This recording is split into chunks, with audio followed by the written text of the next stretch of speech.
rezeki yang sangat payah. Dan ketika kita sudah sholat subuh, bertadarus, membaca-baca ayat-ayat Allah, jangan tidur. Nah, maka hadis ini harus ada namanya referensinya, konsepnya. Jangan hanya mentok kita mengatakan, tidurnya orang puasa amal ibadah. Jadi kalau seharian itu yang dikatakan oleh orang puasa ular. Ada lagi mengatakan puasa harimau yang selalu marah-marah. Hanya emosionalnya tidak terkendali. Maka di sini Allah gambarkan, sabarkah dia, tabahkah dia, tenangkah dia untuk beramal ibadah di bulan suci Ramadan ini. Saudaraku dimanapun berada, inilah yang harus kita pahami, yang kita menjadikan konsep dalam amal ibadah kita. Ini harus kita jaga. Yang pertama, berbakti kepada ayah dan ibu. Yang kedua, jangan turuti hawa nafsu atau kendalikan hawa nafsu kita. Yang ketiga, harus sabar. Innallaha ma'as sabirin. Sesungguhnya Allah beserta orang-orang yang sabar. Dan ini harus kita tanamkan di dalam hati kita. Apalagi ini harus yang kita jajamkan di bulan suci Ramadan ini. Bulan yang penuh hikmah ini. Bahkan sudah 10 hari berlalu. 10 hari yang pertama itu penuh ampunan. Apakah ada amal-amal ibadah yang kita persembahkan kepada Allah agar Allah mengampuni dosa-dosa kita 11 bulan yang lalu atau tahun-tahun yang lalu? Ini harus tanda tanya di hati kita. Apalagi sebentar lagi 10 hari yang kedua, 11, 12, 13, 14, 15, 16, 17 Ramadan akan disaksikan oleh Allah peristiwa yang paling mulia, ialah nuzul Quran, turunnya nuzul Quran. 15 Ramadan, yakni malam yang begitu istimewa, 15, 16, 17 sampai akhir nanti. Maka disinilah harus kita jajamkan. Seharusnya dari awal Ramadan itu kita harus menjajamkan amal ibadah kita tadi, berbakti, kita mohon maaf kepada ibu dan bapak kita. Harus kita belajar bagaimana mengendalikan hawa nafsu kita. Harus kita memahami bagaimana konsepsi dalam kesabaran itu.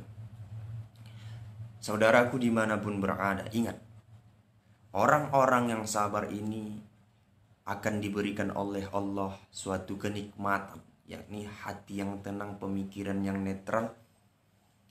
Contohnya bagaimana? Lihat Rasulullah, dihina, dicaci, dan dimaki, dia selalu sabar dan memberikan senyuman manis kepada orang yang menghina dan mencaci maki dia.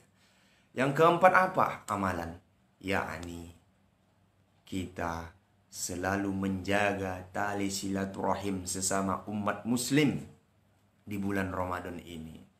Kenapa? Bulan ini adalah penuh kasih sayang. Bulan ini adalah rahmatan lil alamin. Bulan yang penuh barakah. Bulan yang penuh hikmah dan hidayah. Maka barang siapa yang mampu menjaga tali silaturahimnya dengan tetangganya, sanak saudaranya, apalagi ayah dan ibunya, keluarga dan saudara-saudaranya, maka beruntunglah orang-orang yang menjaga tali silaturahim ini. Inilah amalan yang harus kita persembahkan di bulan Ramadan ini. Apalagi silaturahim kita dengan bulan Ramadan ini, kita ikhlas dan sayang kepada Ramadan ini. Betapa nikmatnya dan betapa beruntungnya orang-orang yang berpuasa di bulan Ramadan ini. Silaturahim yang pertama yang harus kita laksanakan ialah kepada Allah. Aqimus shalah, menjaga salat kita. Yang kedua ialah bersolawat kepada Nabi. Dan yang ketiga, kembali ke konsep pertama tadi, ialah mencintai dan menyayangi ibu dan bapak kita. Bagaimana kita bisa menahan rasa dahaga, lapar dan haus ini? Perbanyak solawat kepada Nabi Muhammad. Banyak jenis-jenis solawat. Silahkan pilih mana solawat. Bahkan di YouTube itu banyak jenis-jenis solawat.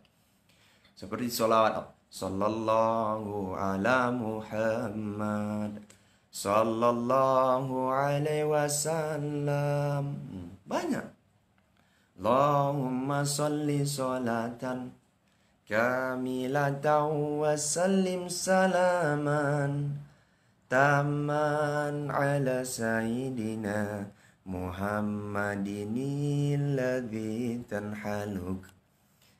alladhi tanhalu bihil qad wa tanfariju bihil qurad wa tuqada bihil hawaid wa tunalu bihil radaib wa husnul khawatim wa yustasqal ghamamu biwajabihil karim wa ala abihi wa sahbihi fi kulli lamhatin wa nafasin bi'adadi kulli ma'lumin lak fi kulli lamhatin wa nafasin bi'adadi kulli man humil haq.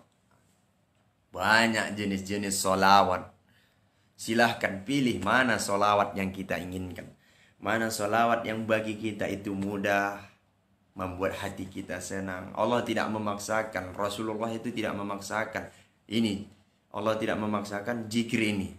Rasulullah tidak memaksakan solawat ini. Tidak.